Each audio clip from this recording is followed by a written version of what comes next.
안녕하세요. 오늘 시드머니 풀풀을 강의할 문멘토고요. 오늘 강의할 내용은 이제 다들 이제 보신 것처럼 강의 교환 다 다운을 받으셨을 수도 있고 아직 못 받으실 수도 있고 어, 그거 한번 이제 보시면은 확인이 되실 것 같고요. 지금 오늘 이제 강의할 내용 이렇게 보시면 월급쟁이 연말정산의 재테크, 현금 회전하는 방법, 그 다음에 통장 활용법, 부동산 투자 공략법, 그 다음에 부동산 마인드 리셋에 대해서 말씀을 드리도록 하겠습니다.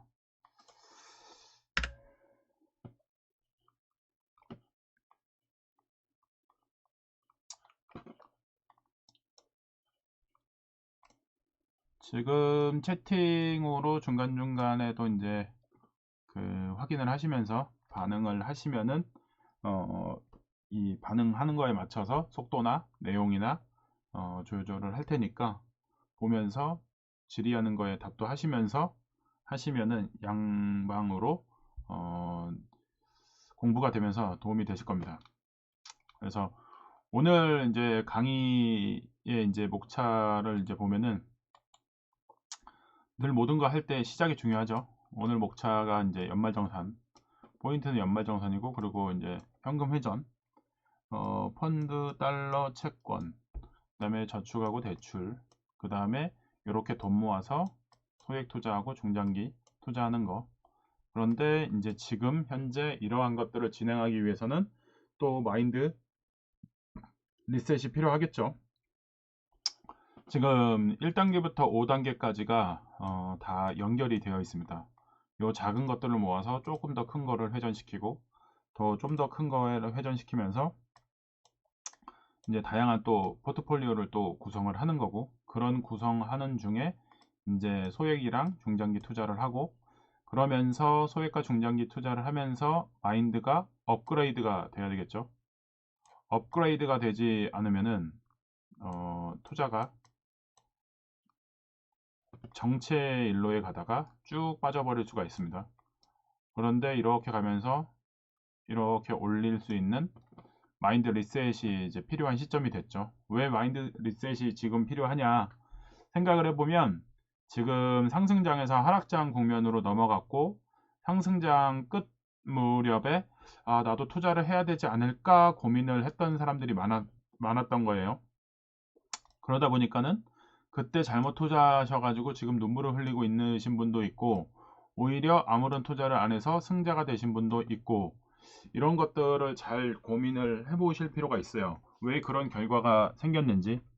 이게 뭐 여러 가지 요인이 있지만 그 중에 하나가 사이클입니다. 사이클. 타이밍을 잘 맞춰야 되는데 타이밍을 못 맞추는 상황이 발생하면은 결국에는 문제가 생길 수밖에 없어요. 그래서 이제 그런 부분에 대해서도 한번 고민을 할 필요가 있고요. 그런 고민을 할 때가 됐죠. 그래서 이제 그런 내용들을 바탕으로 진행을 할 거고, 우선 제일 먼저 이제 월급쟁이 연말정산 재테크 관련해서 이제 내용을 이제 먼저 진행을 할 건데, 사실 그 시드머니 강의에 지난번에 이제 제갈님은 들어오셨기 때문에 큰 틀에서는 안 들어오셔도 되는데 또 들어오셔가지고 제가 자료를 진짜 제갈 원숭이님 때문에 내용을 좀 더 바꿨어요. 그리고 내용을 또 보강도 하고 힘듭니다. 안 들어오셨으면 지난번 걸로 똑같이 하면 되는데, 농담이고. 어쨌든 내용을 좀 이제 현재 상승장에서 하락장으로 넘어가는 요 시점에 맞춰서 좀 내용을 더 보강을 했습니다. 왜냐면 시드머니 강의 자체가 이제 상황에 맞는 포지션, 그에 맞는 돈을 모으는 방법, 그런 것들이 이제 필요하기 때문이죠. 그래서 이제 첫 번째로 이제 연말정산 관련해서 이제 말씀을 드리면, 연말정산이라는 거를 보통 근로소득자라면 다들 합니다. 근로소득자라면. 그럼 연말정산을 언제 하죠? 연말정산은 언제 한다? 연말정산을 언제 해야 되나?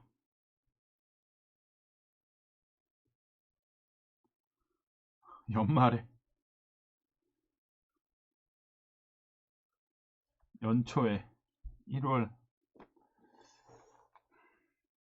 회사에서 보통 1월에 연말정산 하라고 하죠.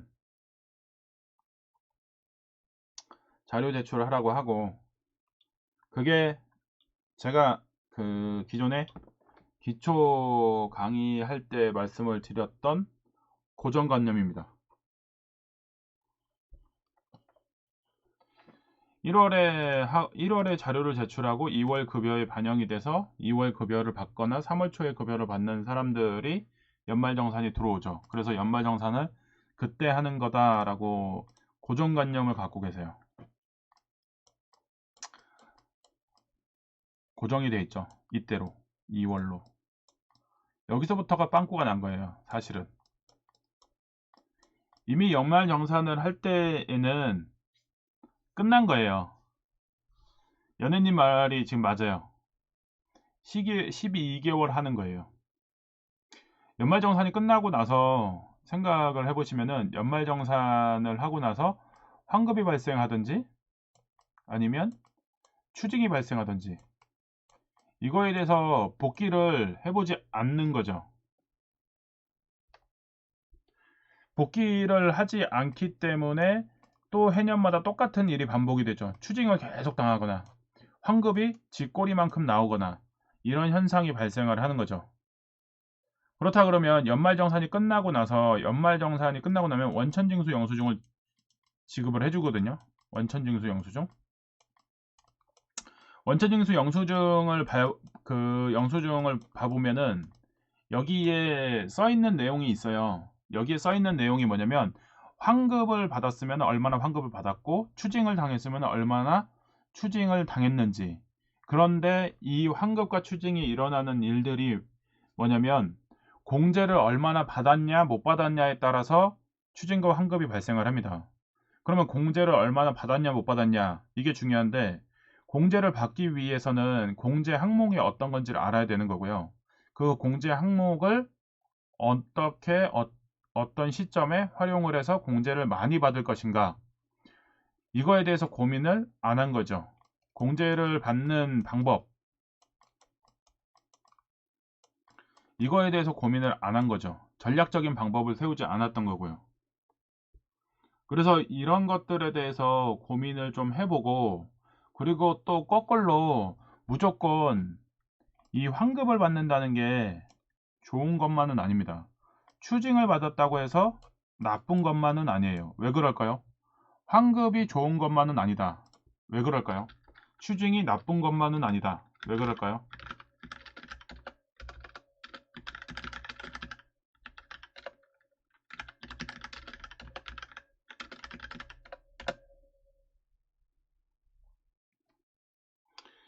환급이 좋은 게 아니다. 추징이 나쁜 게 아니다. 그냥 그런 것뿐이다.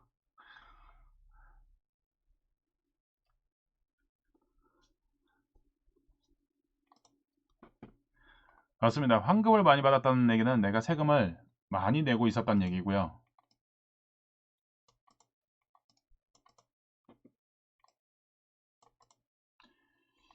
추징을 당한다는 얘기는 세금을 적게 내고 있었다는 얘기가 되는 거죠. 환급을 받는다고 해서 누가 새롭게 나한테 돈을 주는 게 아니라 내가 낸 세금 중에서 일부를 돌려받는 거예요. 그래서 이미 한도치는 정해져 있어요. 내가 낸 세금의 1년 동안 낸 세금의 총합이 내가 받을 수 있는 맥스예요. 맥스. 내가 받을 수 있는 돈에서 받는 거기 때문에 이거를 환급을 받는다고 해서 행복할 일이 아니에요. 그리고 추징을 한다고 해서 열받을 일도 아니고요. 추징을 했다는 얘기는 결국에는 뭐예요? 세금을 적게 냈다는 얘기가 되는 거죠. 그래서 이제 그런 것들도 이제 고정관념을 깨고 다시 한번 생각을 해볼 때가 된 거예요. 그래서 이제 그러면 환급을 받기 위해서 아니면 추징이 되기 위해서 적절하게 배분을 갖기 위해서 어떻게 하는 게 좋은가? 그리고 정부놈들을 욕할 게 아니라 너가 잘못한 거예요. 너가 잘못한 거기 때문에 정부를 욕할 게 아니라 내가 역으로 정부를 이용을 해야 되겠죠. 그래서 이제 세금을 환급받거나 공제받거나 하는 이 절차에는 공제라는 게 있습니다. 소득공제가 있고 그 다음에 여기 보면은 세액공제가 있습니다. 요 소득공제와 세액공제를 잘 적절하게 활용을 해야 됩니다. 칭찬했잖아요. 연애님 12개월 동안 한다. 맞는 얘기죠. 12개월 동안 하는 거예요. 그래서 이 소득공제하고 세액공제 요 두 가지를 잘 하려면 어떻게 해야 될 것인가에 대한 고민을 해볼 필요가 있죠. 그래서 기본적으로 근로소득의 흐름과 연말정산의 흐름에 대해서 파악을 하고 거기에 필요한 서류들이 어떤 건지에 대해서도 고민을 해보겠습니다. 그리고 또 한 가지, 제가 정부가 나쁜 게 아니라 네가 잘못됐다고 얘기했잖아요. 그러면 역으로 정부를 이용을 해봐야 되는 거예요. 매월 지금 당장도 확인하실 수 있어요. 급여 내역을 어플로 지금 PC 화면으로 보고 계신 분들은 핸드폰 어플로 회사 계정 들어가서 내 월급 명세서를 보실 수 있는 분은 봐보세요. 그러면 근로세액란에 보면은 뭐 세액에 30만원씩 이렇게 차감이 돼 있어요. 공제 대상 항목에 근로소득 세액, 근로소득에 따른 지방세 3만원 이렇게 책정이 돼 있어요. 내가 매년 작년에도 이만큼씩 냈는데 올해도 또 이만큼씩 내고 작년에 환급을 받았다. 그럼 이게 문제가 있는 거예요. 그럼 이 문제에 있는 거를 해결을 하려면 어떻게 되냐? 이거를 세액을 줄여야죠. 나라에다가 줄 필요가 없다. 나라에 왜 줘요? 나라에 주고 나서 이걸 가지고 내가 환급 받았다고 박수를 치고 있는 거잖아요. 그렇다 그러면 이거를 20만 원만 내면 어떻게 될까요? 정부한테 무이자로 10만 원씩 1년 동안 120만 원을 무이자로 빌리는 거예요. 무이자로 빌리는 거예요. 무이자로 빌리면 깔끔해지죠. 여태까지는 내가 30만 원씩 내면서 이 가용 현금이 줄어들었는데 30만 원씩 냈단 말이에요. 그래서 연말에 30만 원 환급을 받았어. 그거를 좋아할 일이냐? 좋아할 일이 아닌 거죠. 차라리 20만 원만 납부를 하고 정부에다 매월 10만 원씩 가처분 소득을 늘리는 거죠. 가처분 소득을 늘리는 게 오히려 나한텐 이득이죠. 그 가처분 소득 늘렸다고 해서 정부에서 이자는 가져가지 않습니다. 그 세금만 걷어갈 뿐이지. 120만 원을 무이자로 땡기는 거예요. 마통을 할 게 아니라 무이자로 이렇게 진행을 하는 거죠. 그래서 이런 전략들, 고정관념이 쌓이는 게 아니라 전략을 이제 써볼 필요가 있는 거죠. 무이자 전략. 그래서 이제 연말정산에 대해서 이제 조금 더 깊이 있게 이제 좀 내용을 봐볼게요. 이제 지금 좀 전에 제가 말씀드렸던 차감징수액이 마이너스가 뜨면 환급, 플러스가 뜨면 납부 이렇게 이제 나오게 됩니다.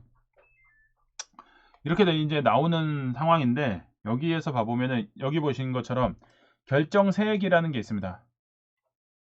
그리고 여기 보시면은 기납부,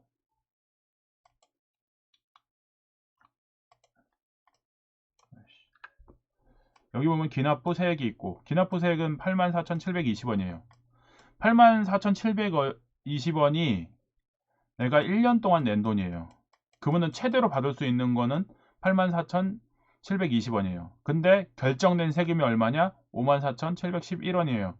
그러면은 차감 징수세액은 얼마냐? 마이너스 3만원.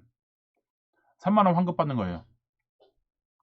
그렇다 그러면 기납부 세액을 줄인다 그러면 기납부 세액을 줄여서 54,000원에 근접하게 만들면 54,000원에 근접하게 만들면은 돌려받을 일도 없어요. 근데 내가 월마다 가처분 소득은 늘어나죠. 지금 이렇게 적게 얘기하니까 좀 와닿지가 않는데 내가 30만원씩 월에 30만원씩 차감될 거를 20만원씩만 납부를 하고 10만원씩 가처분 소득이 생겨서 이거를 펀드에 넣든지 달러를 사든지, 그죠? 주식을 사든지 채권을 사든지 이렇게 해버리면은 완전 얘기가 달라지는 거죠. 펀드하고 달러하고 주식하고 채권하고 다 사게 되면은 이 10만 원이 없던 돈이 생기는 거예요. 지금 돈 없다 돈 없다 하는데 이거를 거꾸로 역으로 땡겨오는 거예요. 정부에 낼 돈을 미리 땡겨오는 거예요. 그러면 월마다 5만 원이든 10만 원이든 덜 내는 구조를 만들어서 이거를 땡겨올 수 있다 그러면은 뒤에 가서 얘기하는 2단계에서 얘기하는 주식, 펀드, 달러, 채권에 대해서 투자할 수 있는 돈이 생기는 겁니다. 그 돈을 가지고 다른 데서 돈을 빌리면 이자를 내야 되는데 이거는 이자도 낼 필요가 없죠. 그럼 이걸 가지고 투자를 하는 거죠. 작은 시드머니가 되는 거죠. 그렇게 돼서 5만 원씩 넣었다고 치면은 1년이면 60만 원을 넣는 상황이 발생되는 거고요. 또 10만 원씩을 그렇게 했다 그러면은 120만 원이 펀드에 들어가 있거나 달러를 샀거나 이렇게 되는 거죠. 그러면은 해년마다 이런 변동 상황이 생기는 거죠. 그렇다 그러면은 일정 소득 이상인 사람들, 연봉이 6천만 원 이상이신 분들은 보통 세금을 30에서 50 사이까지 뗍니다. 근데 이런 사람들이 여기서 10에서 20만 원 정도까지만 미리 세금을 안 내고 내 가처분 소득이 늘어난다 그러면 할 수 있는 게 늘어나겠죠. 돈을 또 벌고 있는 구조를 만드는 거죠. 그리고 이제 연말정산을 할 때 사람들이 착각을 하고 있는 게 있어요. 그 연말정산 급여액이랑 연봉이랑은 다릅니다. 어떻게 다르냐?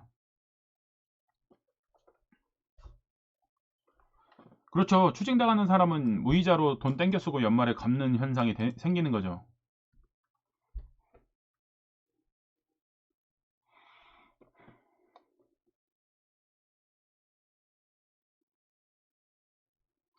연말정산에서 이제 잘 파악을 하셔야 되는 게 연봉계약을 근로계약을 체결을 합니다. 근데 연봉계약을 체결할 때 1년 기준 연봉이 얼마 이렇게 이제 책정이 되어 있습니다. 그리고 월 급여는 얼마 이렇게 되어 있습니다. 기간 2020년부터 2020년 1년 동안의 연봉이 9,500만 원.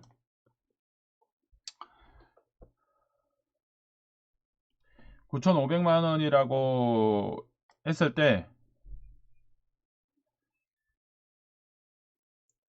이 연봉을 잘 생각을 해보셔야 되는 게 이거는 798만 원 옆에 보이시죠? 798만 원. 월 급여가 798만 원이에요. 근데 여기 보시면 8월달, 9월달은 그런데 10월달에 1,500만 원이 됐죠? 인센 등을 받은 거겠죠? 인센 등을 받았다고 치면 인센티브를 받게 되면 이 연봉계약서보다 플러스 알파가 들어가는 거예요. 이 인센티브 받은 것까지 포함해서 연말정산의 총 급여액이 되는 겁니다. 그러면 연봉이 이렇게 된다고 했었을 때 이 9,570만 원이 76만 원이 연말정산 대상 금액이 아니라 요 인센티브 분기마다 받은 인센티브까지 합해지면은 뭐 1.2억 정도 되겠죠.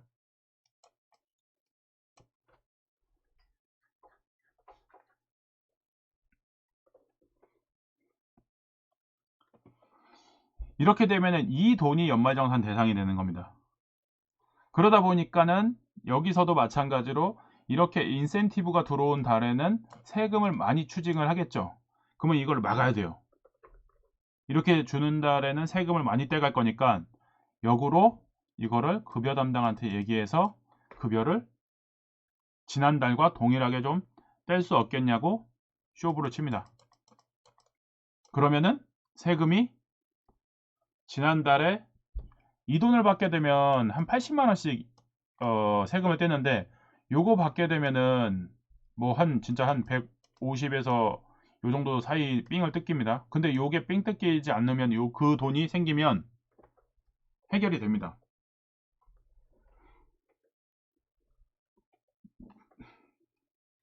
실제로 이거는 제가 그렇게 다 해보고 말씀을 드리는 거예요.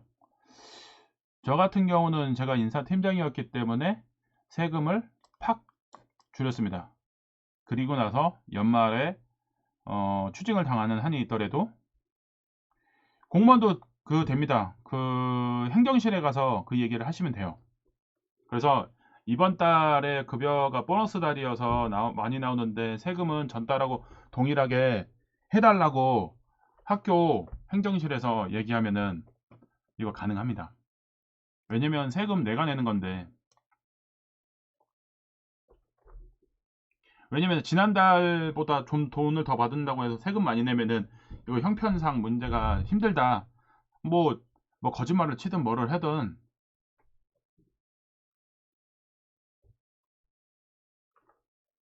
하시면 됩니다.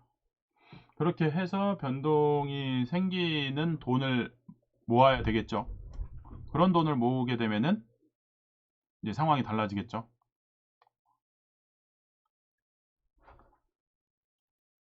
그런 식으로 활용을 하신다 그러면은 생각이 좀 많이 달라지실 겁니다. 그래서 이 억대 연봉을 연말정산이 1억 2천이 연말정산 대상이 되는 겁니다. 안 해보고 무조건 안 된다고 하실 게 아니라 될 때까지 방법을 써보는 거예요. 그냥 뭐 행정실이든 인사팀에서 무조건 안 된다 이렇게 할 게 아니라 그게 왜 안 되는지에 대해서 얘기를 해보고 그거에 대해서 할 수 있는 방법은 뭐냐고 따져 물어야 돼요. 내 돈이니까.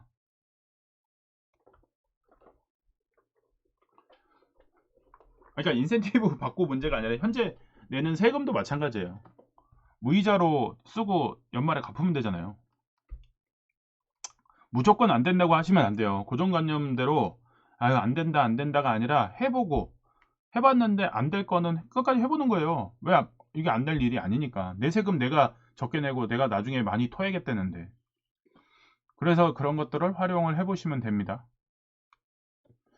그렇게 해서 이제 세금에 대해서 조율을 인센티브 바로 떼고 주죠. 그러니까 이제 바로 떼고 주는 건데 거기서 얘기를 해야죠. 세금을 적게 떼달라고. 인센티브 나오는 날은 뻔히 알고 있으니까.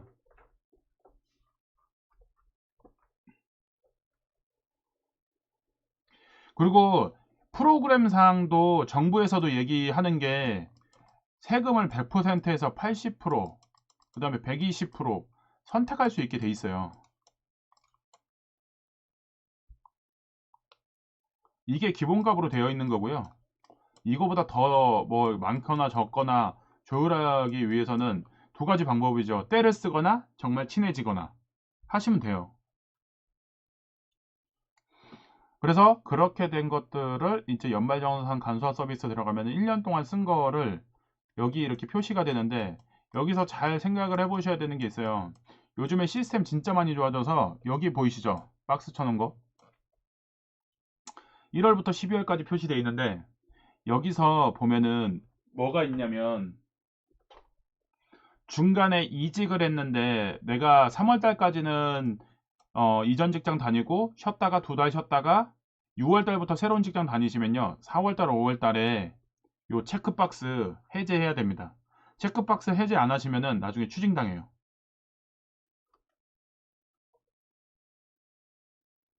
그래서 요런 부분에 대해서도 다시 한번 생각을 하셔야 돼요.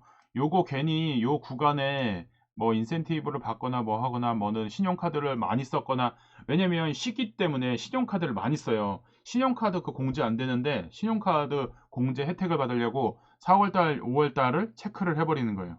그러면은 완전 개망합니다. 나중에 추징당해요. 그래서 요 체크 표시 잘 하시고 그리고 여기 제공동의 현황이 중요합니다. 제공동의 현황에 누구누구가 되어 있느냐가 관건이에요. 형제자매들이 많잖아요. 형제자매들이. 그럼 형제자매들 중에서 엄마 아빠 엄빠를 누가 부양가족으로 넣나 안 넣나 누군가가 안 알려주죠. 그러니까 오늘 이렇게 신청해서 들으시는 거고 아무도 안 알려줘요. 인사팀도 귀찮아서 안 알려주고 그래서 엄빠가 누가 되어 있느냐가 중요합니다. 그래서 여기 보면은 공제 동의 현황을 보시면은 누구누구 되어 있냐, 엄마 아빠 빠져 있으면은 내가 데리고 올 수 있는 방법은 무엇이 있냐라고 고민을 좀 한번 해보셔야 되는 거고, 그리고 우선순위는 누구냐면 기존에 전년도에 받았던 사람이 우선순위입니다. 내가 엄마 아빠를 데리고 오려면은 저쪽에 작년에 오빠 누나 형이 했다 그러면은 딜을 해서 그거를 해제를 하고 내가 공제를 받아야 됩니다. 안 그러면은 소용이 없어요. 근데 둘 다 공제를 받아버리면 분명히 오빠 누나 형이 그래 네가 해 라고 했는데 뒤통수를 치고 네가 아니고 나도 공제받고 니도 공제받고 해버리면 이중 공제가 떠서 토해냅니다. 그래서 이런 것도 잘 확인을 해 보셔야 돼요. 그래서 이게 중요합니다. 어쨌든 뒤에 가서도 보면은 이 자료를 한 번에 내려받아서 체크할 거 다 체크를 한번 해 보셔야 돼요.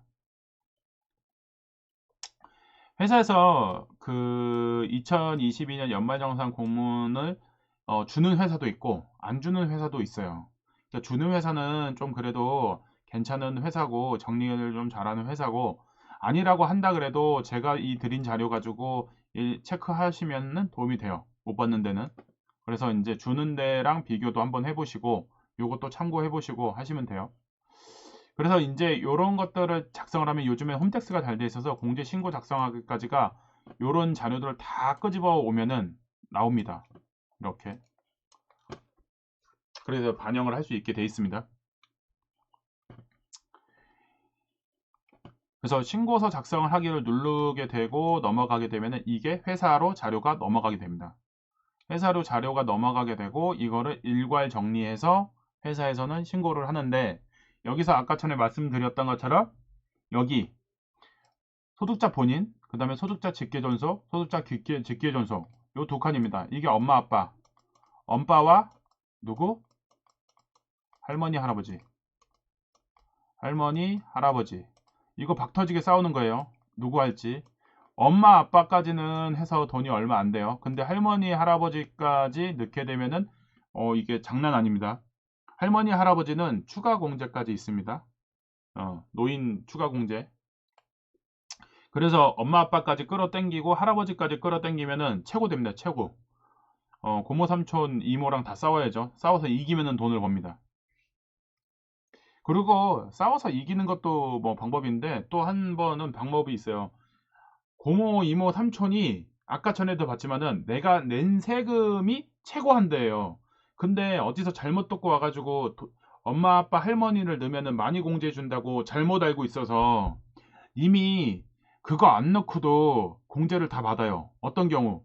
엄마 아빠 할머니들 같은 경우에는, 엄마 아빠 같은 경우는 소득이 이제 작은 데서 일을 하거나 이러면 본인 넣고 카드 넣고 하면은 공제가 다 끝나요. 세금 납부할 게 없어요. 공제할 게 없단 얘기예요. 그렇게 된다면 세금을 많이 내고 있는 쪽에 부양가족을 붙여주는 게 전략이에요. 근데 그 전략들을 모르고 그냥 끝까지 우기는 거예요. 그냥 이모도 삼촌도 할머니 자기가 무조건 공제받겠다고. 그러면 잘 잘내서 환급금을 받아서 술을 한 잔 사주시는 게 더 이득이 될 수도 있어요. 근데 술을 많이 마시는 분이면은 이득이 안 되니까 그건 알아서 잘 판단을 하셔야 돼요. 공제를 받을 사람이 받아야 돼요. 근데 공제를 받아도 소용이 없는 사람들이 부양가족을 무지하게 많이 넣어놔봤자 아무짝에 소용이 없어요. 내가 1년에 세금 120만 원밖에 안 낼 건데 그 120만 원이 내가 받는 돈 월급이랑 카드 공제한 거랑 내 월세 공제랑 이걸로 해서 끝나 이미. 부양가족을 더 넣을 필요도 없어. 근데 잘못 듣고 사람 많이 넣으면 많이 준다고 착각을 해서 그렇게 해버리면 완전 꽝 나는 거예요. 부모님이 소득이 더 많으면 건드릴 수 없죠. 소득이 있으면 무조건 부양가족이 될 수가 없어요. 소득이 없는 사람을 데리고 와야죠. 여기 뒤에 가서 얘기를 또 한번 해드릴게요. 조건이 되는 사람들. 그래서 이제 이러한 프로세스, 이제 연말정산의 프로그램에 의한 프로세스를 확인했고, 이제 중요한 공제 항목이에요. 아까 제가 말씀드렸죠. 공제 항목에서는 두 가지가 있다고요. 소득공제하고 또 뭐 하나 있다고요? 소득공제하고 또 뭐 있다고요?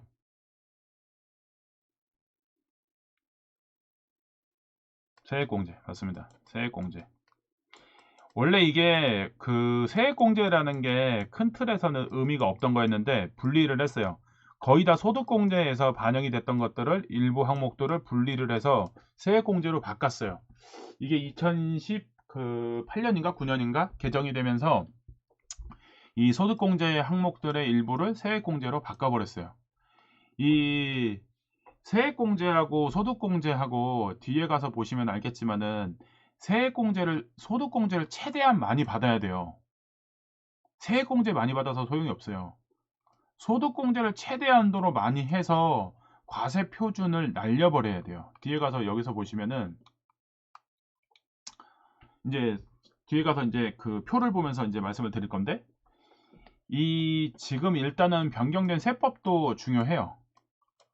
이런 것도 이제 모르면 이제 손실이죠. 그러면 여기 보면은 이제 장기주택 저당 차입금 이자 소득공제 대상 여기 보세요. 소득공제라고 되어 있어요. 소득공제. 그 다음에 여기 자녀 세액공제, 세액공제라고 되어 있어요. 의료비 세액공제. 원래 의료비가 소득공제였는데 세액공제로 바뀌었어요. 이렇게가 이렇게 바뀌었어요. 이렇게 되는 거에서 타격이 얼마나 커지는지 생각을 잘 해보셔야 돼요. 기부금도 어떻게 돼요? 지금 소득공제에서 세액공제로 바뀌었어요. 그런데 기부금 2월 공제가 오늘에서 10년 동안 기부금이 초과한 한도를 초과한 거는 2월에서 공제를 해준다고 하고 있어요. 그리고 의료비 같은 경우에는 산후조리원 비용 세액 공제를 해준다고 하고 있어요. 그리고 실손 의료비를 수령한 의료비 공제는 배제된다. 이거 되게 조심하셔야 돼요.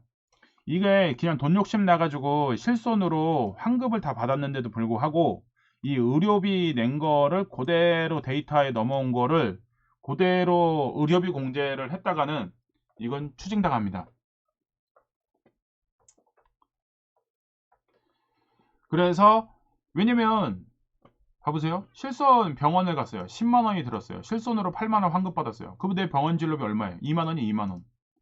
2만 원씩 뭐 예를 들어서 1년을 다녔다. 그러면은 12달 24만 원이 내 진짜 의료비인 거고 10만 원이 의료비가 아닌 거예요. 120만 원이 의료비가 아닌 거예요. 8만 원씩 12달 96만 원. 이 96만 원이 적인 거예요. 공제 배제 대상인 거예요. 내가 낸 돈은 24만 원밖에 안 되니까. 요거를 잘 생각을 하셔야 돼요. 요것도 120만 원 옳다쿠나 하고 그냥 공제 항목에 나오니까는 내가 공제 받겠다. 옳다쿠나 공제했다가는 토해냅니다. 조심하셔야 돼요. 그리고 이제 자녀 있으신 분들 자녀 세액 공제가 6세 이상의 자녀였는데 자녀 세액 공제가 7세 이상으로 바뀌었어요. 그래서 아동 수당이 7세 미만으로 조정됐어요. 아동수당을 지금 받고 있으신 분들이 있어요. 아동수당. 그게 6세까지. 만 6세까지 받을 수가 있어요.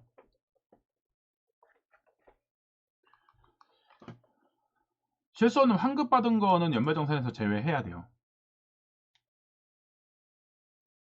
실손으로 받는 게 훨씬 낫죠. 그리고 의료비 공제가 뒤에 가서 한번 말씀을 드리겠지만은 의료비 공제 받기가 쉽진 않아요. 연봉의 3%가 넘어야 돼요. 연봉의 3%. 연봉의 3%가 넘어야 되는데 이상할 경우 공제가 돼요. 그러면은 간단하게 생각을 해볼게요. 연봉 3천만 원. 3천만 원에 3% 90만 원 의료비 내야 돼요.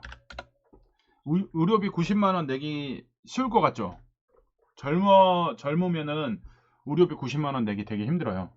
근데 여기서 90만 원 받은 것 중에서도 이 실손을 받아버려서 아까 전에 계산한 것처럼 24만 원만 내 돈이야. 이러면 90만 원의 미달이죠. 미달되면은 이거는 아예 그 공제 대상에 끼지도 않아요. 90만 원 초과된 것만 대해서만 되는 거죠.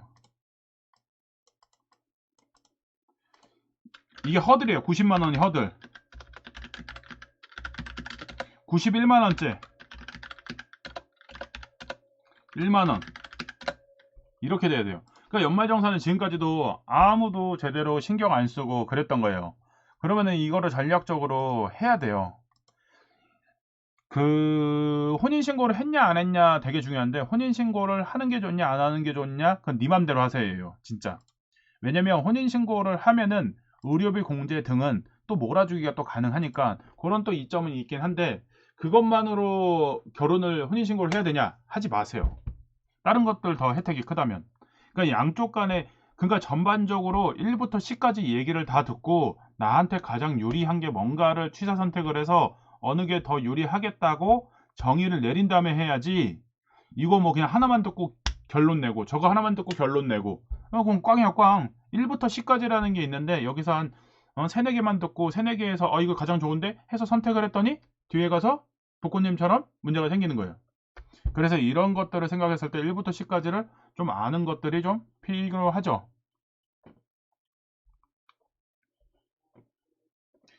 지금 신용카드 공제 제일 많이 모든 사람들이 대상이 되죠. 근데 여기 신용카드 뭐라고 되어 있어요? 소득공제라고 되어 있죠. 소득공제. 그래서 여기 소득공제에서 보시면은 신용카드별로 항목별로의 이 공제율이 달라요. 종전과 같음. 종전과 같음은 뭐예요? 이거와 지금 현재 똑같다. 지금 여기 보시면은 3번은 총 급여 7천만 원 이하인 자만 적용이 된다. 도서, 음반, 미술 30% 공제. 근데 여기서 보면 신용카드는 15% 공제밖에 안 돼요. 그리고 현금은 30%, 현금이나 체크카드 30% 공제. 이게 어떻게 된 거냐? 사람들이 이거 계산 잘 못해요. 여기 밑에까지 하고 위에 설명을 해드릴게요. 7천만 원 이하는 그 총 급여의 20%하고 300만 원 중에 작은 거를 이 한도로 하고요. 7천만 원에서부터 1억 2천 사이는 공제 한도가 250만 원밖에 안 돼요.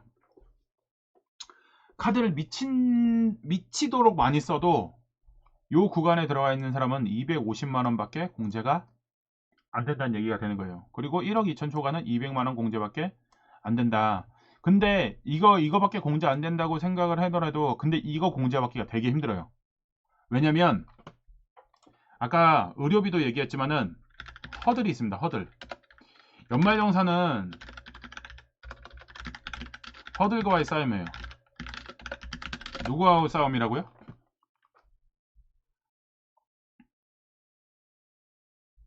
허들과의 싸움이에요. 허들과의 싸움.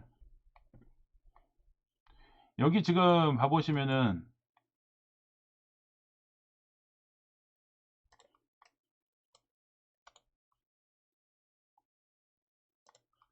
신용카드 등 사용금액 소득공제 총급여액의 25%를 초과한 금액 25%를 초과해야 돼요. 아까 의료비 뭐라 그랬어요? 3%를 초과해야 된다 그랬어요.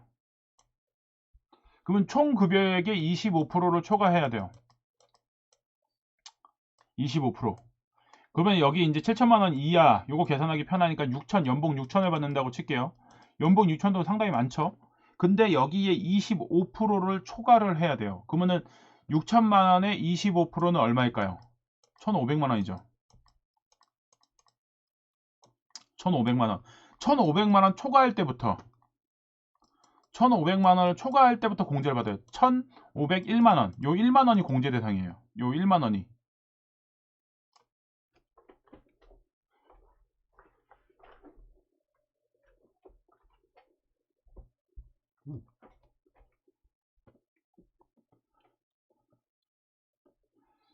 (1만 원을) 초과하는 금액이에요. 근데 여기서 이제 중요한 게 뭐냐면 1만 원을 초과해서 이 초과한 금액인데, 그러면 여기 보면 신용카드가 15% 돼 있고 그 현금 영수증이 30% 되어 있고, 이게 무슨 소리냐면 1만 원 초과한다고 1만 원을 공제해 주는 게 아니라 여기에 15%만 공제해 준다는 얘기예요.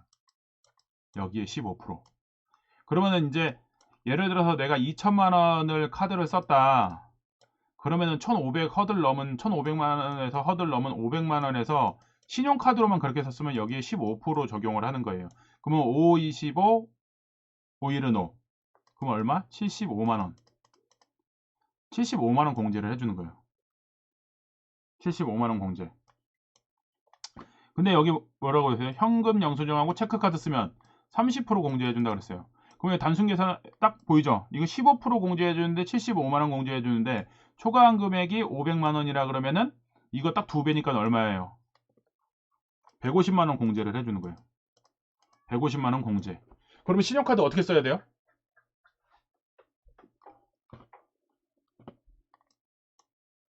신용카드를 어떻게 써야 돼요? 이 정도 나왔으면 센스 있는 분은 답을 찾을 수가 있는 거예요. 체크카드로만 쓰면은 개 이득이 아니죠. 이러면 망한 거예요. 망. 빨공망.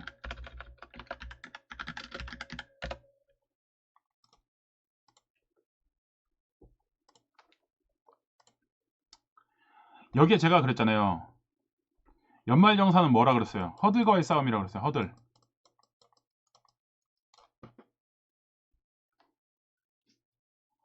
허들과의 싸움이기 때문에 신용카드 쓰고, 그렇죠. 연예님. 신용카드로 15%까지 쓰고 나머지는 체크카드로 쓰자. 이게 답이에요. 15%까지 1,500만 원까지는 신용카드로 어차피 허들까지는 얘로 막아버린단 말이에요. 얘로. 그리고 그 초과분에 대해서는 현금 영수증을 쓰면은 그 이상분은 30% 공제를 받을 수가 있으니까 아까 여기 계산했잖아요. 신용카드로만 2천만 원 쓰면 500만 원에 15% 곱하는 거고, 현금 영수증 등 체크카드를 쓰게 되면은 500만 원 곱하기 30%가 되는 거예요. 3, 5, 15. 그래서 150만 원 공제가 되는 거죠.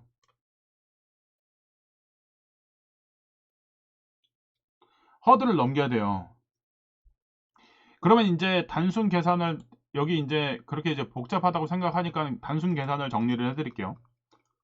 빨공님이 지금 계산이 안 되는 것 같아. 이거 다시 보시면 돼요. 강의 다시 보시면 정리되는데, 여기서 한번 정리를 해드리면 연봉 6천만 원을 받아. 연봉 6천만 원 받으면 월 500을 받는 거예요. 500만 원. 500만 원을 받는데 여기서 신용카드 허들이 1,500만 원이에요. 신용카드 허들이. 그러면 이거 월로 쪼개보세요. 그러면은 월로 쪼개면은 어떻게 되나요? 월에 얼마인가요? 월로 쪼개면은 125만 원이에요. 그러면 이 125만 원을 신용카드로 쓰시는 거예요. 신용카드를 125만 원을 쓰시면, 신용카드를 125만 원을 쓰시면은 카드에 이 좋은 혜택을 다 볼 수 있어요. 영화 할인부터 시작을 해서 놀이동산 할인까지 다 적용이 돼요. 쇼핑 뭐 할인도 다 돼요. 100만 원 초과해서 신용카드 쓴다는 거는 웬만한 혜택 다 해줘요. 그러고 나서부터 초과한 금액은 뭘로 써요? 체크카드. 그리고 현금 쓸 일이 있으면 무조건 뭐 받아요? 현금 영수증. 그리고 또 뭐 써요? 이거 형성용이라 체크카드 못 쓸 것 같으면 여기 있잖아요. 전통시장이랑 대중교통카드. 우리 버스 타고 다니잖아요. 거기에 대중교통 요거 40% 공제 준대요. 그러면은 허들을 신용카드로 깔았고, 그 나머지들을 활용해서 쓰면은 30% 40% 적용이 되니까 공제 비율이 높아지겠죠.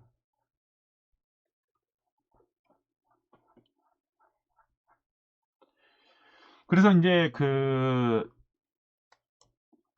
요거까지 계산을 해서 살려니까 어떻게 해요?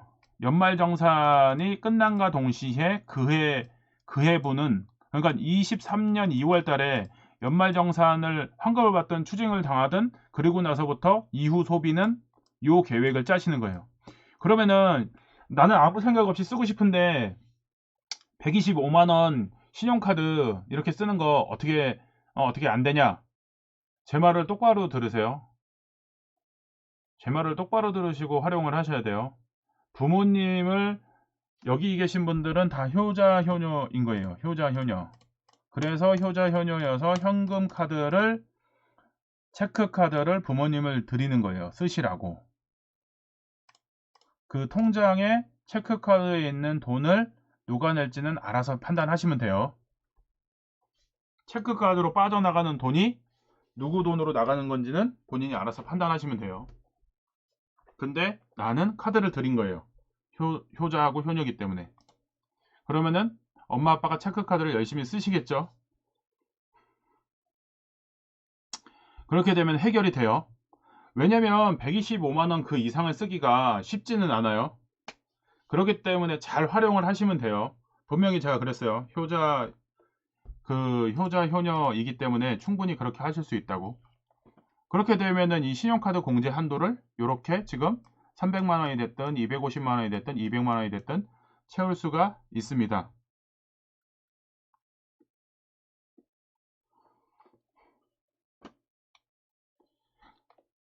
여기서 이제 지금까지 얘기한 거를 다시 한번 이렇게 이제 차트로 한번 정리를 해볼게요.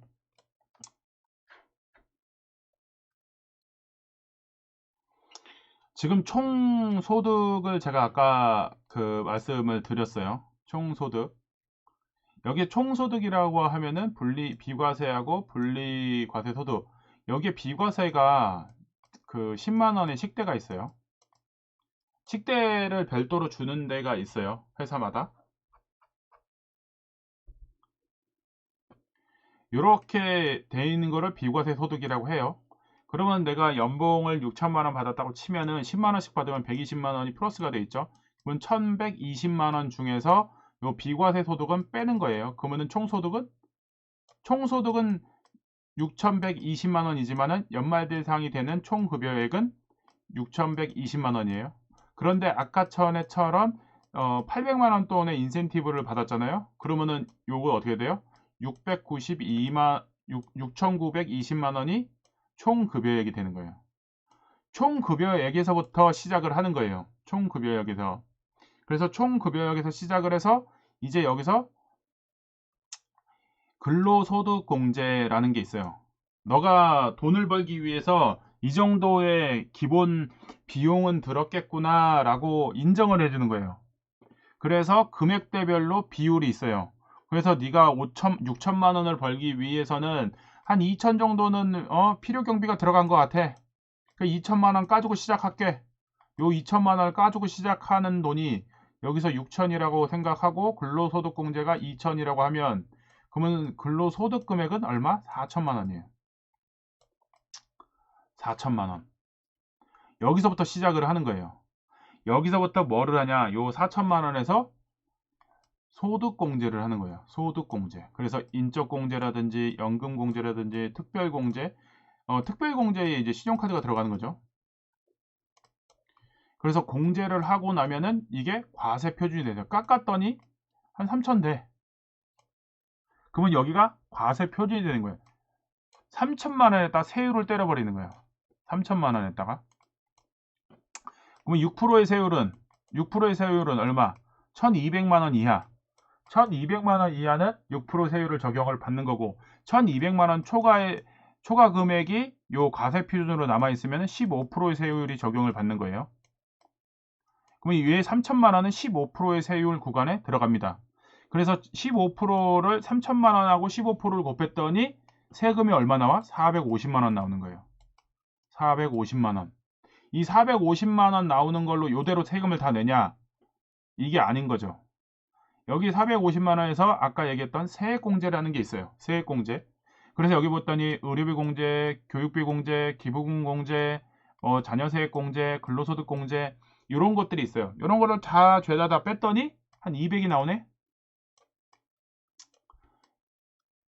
200이 나온 거예요. 200이 나왔더니 이게 뭐다? 요 산출세액에서 요게 이제 450은 산출세액이에요. 근데 이 요거 세액공제 받을 거 받았더니 결정세액이 200만 원이 나왔어요. 근데 매월 나는 월에 20만 원씩 세금을 납부했어. 그럼 12달이면 얼마예요? 12달? 240만 원을 기납한 거예요. 그럼 결정세액이 200만 원인데 내가 얼마 낸 거예요? 240만 원 낸 거예요. 그럼 얼마? 40만 원 환급이 되는 거예요. 요렇게 되는 겁니다. 요렇게.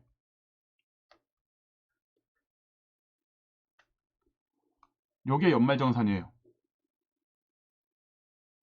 이 연말정산도 제대로 모르면서 투자로 다니겠다라고 하는 거가 어불성설인 거예요.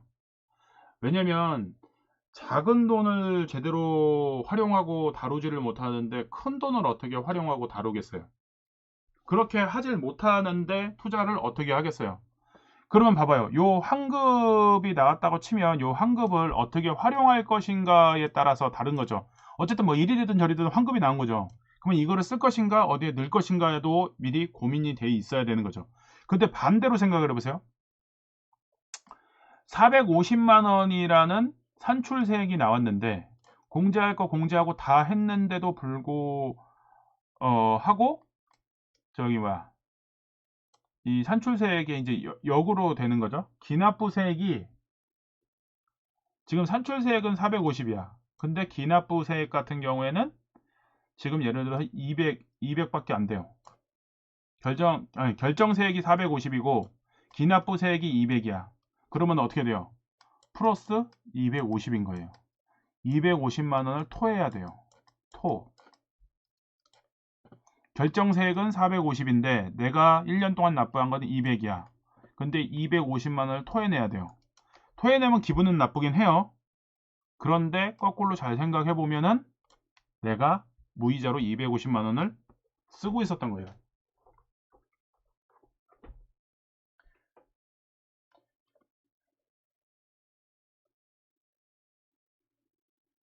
세금을 덜 낸 거잖아요.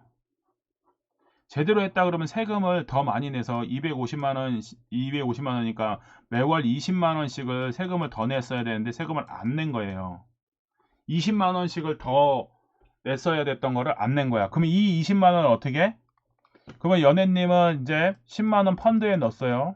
그죠? 5만 원을 주식에 넣었어요. 그리고 또 5만 원을 환전을 했어요. 이게 20만 원이에요. 근데 이 세 가지가 서로 해지를 하고 있어요. 해지 넣어야 돼요. 한쪽 방향으로 몰빵하는 거에 투자를 하시는 게 아니라 누구는 올라가고 누구는 떨어지고 이런 거에 투자를 해놓으면 해지가 돼요.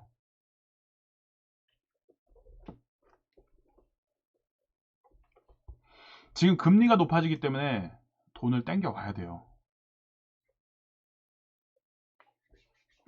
그런 것들을 고민을 해볼 필요가 있는 거죠.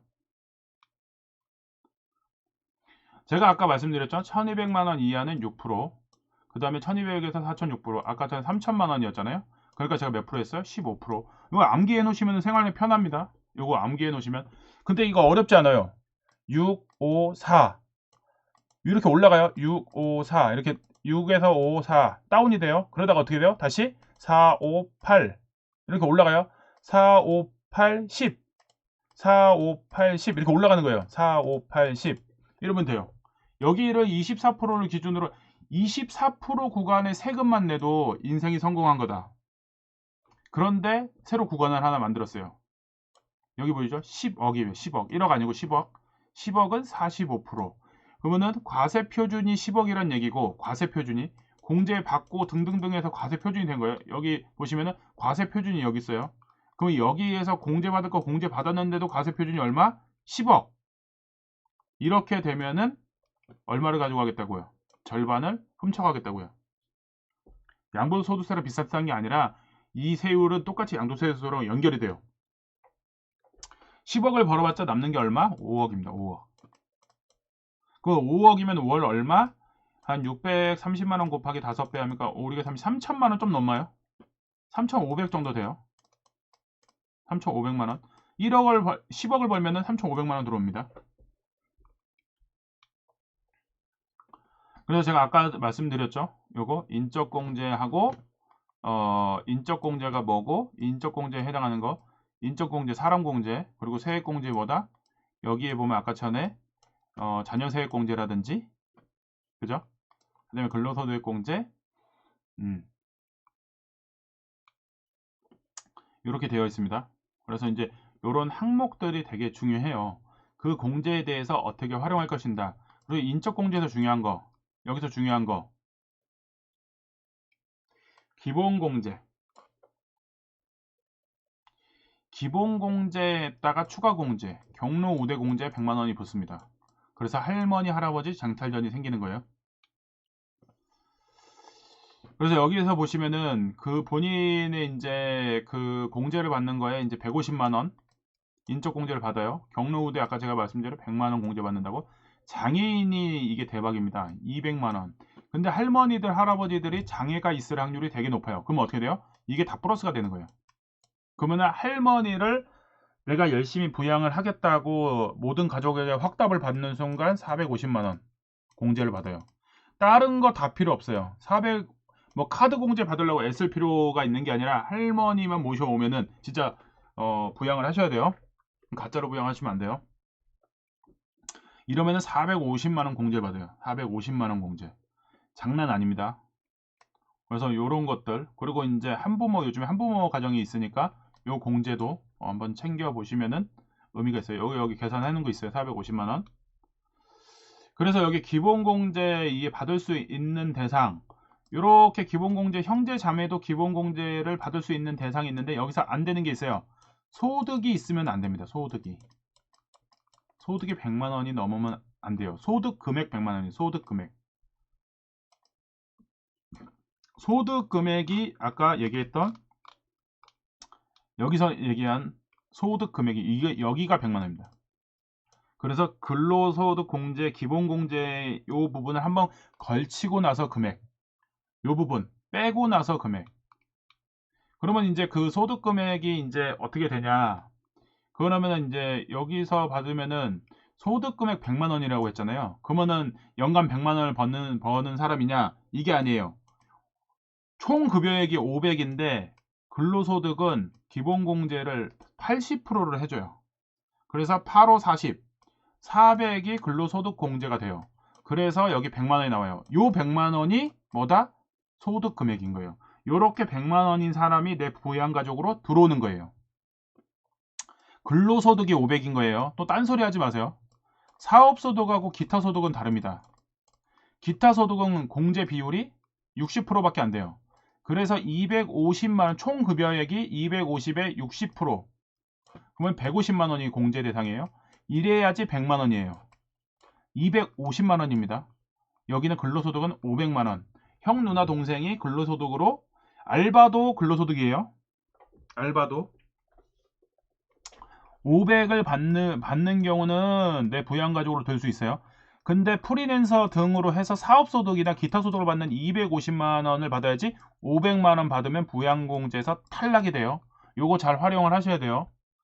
이 기본 허들을 잘 이해를 못하시면은 연말정산은 아주 개깡입니다. 개깡. 그래서 이런 것들을 확인 잘 해야 되는데, 부양가족이 되려면, 여기 보면 기본공제 대상이 되려면은 일단 가족이어야 돼요. 그리고 생계를 같이 하는지 여부를 따지긴 하는데 할머니가 멀리 살아도 이거는 괜찮아요. 근데 연령이 이제 돼야 돼요.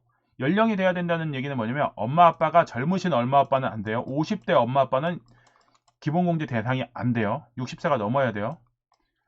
50세가 넘으면은 그냥 젊은 엄마 아빠예요. 안 돼요. 안 돼. 그리고 여기 아까 제가 말씀드렸던 100만 원이 초과하면 절대 안 됩니다. 그래서 이런 것들로 이렇게 한 판으로 정리를 해놨어요. 그래서 이렇게 해서 연말정산에 관련된 내용들을 조금 이제 간략하게 좀 정리를 했는데, 이런 것만을 해도 60세예요. 60세를 넘어야 돼요. 60세가 안 되면 아직 엄마 아빠가 아니에요.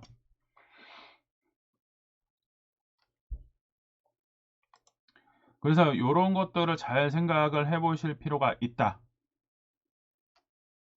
이런 내용들을 다시 한번 점검을 해 보시면은 도움이 좀 되실 것 같아요. 그래서 지금 그렇죠. 쌤이 엄마 아빠예요. 진짜 엄마 아빠 아니에요. 요 다음 단계 2단계 시드머니부터는 이제 좀 잠깐 쉬었다가 진행을 하겠습니다.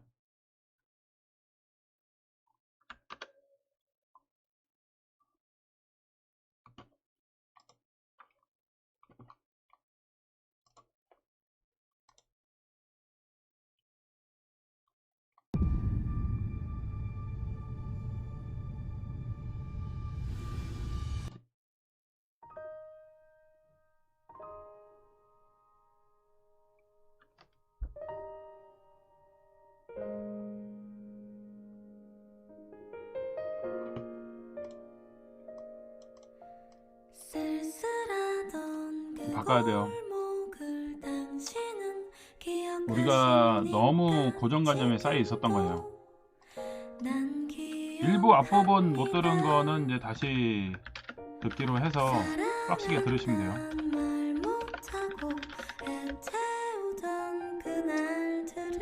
자, 세상 공짜 없습니다. 예. 바로 연산전수 영수를 떼봐야죠.